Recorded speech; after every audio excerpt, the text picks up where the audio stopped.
Ayan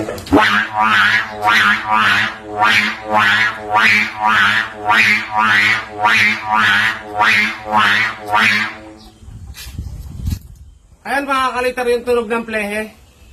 Medyo mahirap tayasin pero sulit yung tunog mga kalitar. A few moments later. Bagsik ng Taal, shout out sa iyo itong aking tumba. Mountain Dew lang, idol. Ano?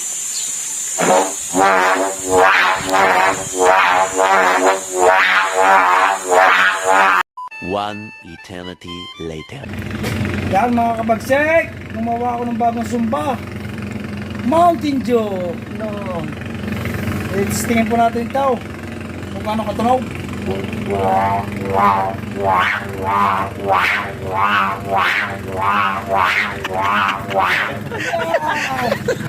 Sabi ko sa iyo. Magaling talaga si kabagsik gumawa ng sumba. Kasi wala. Bagay, Chicago.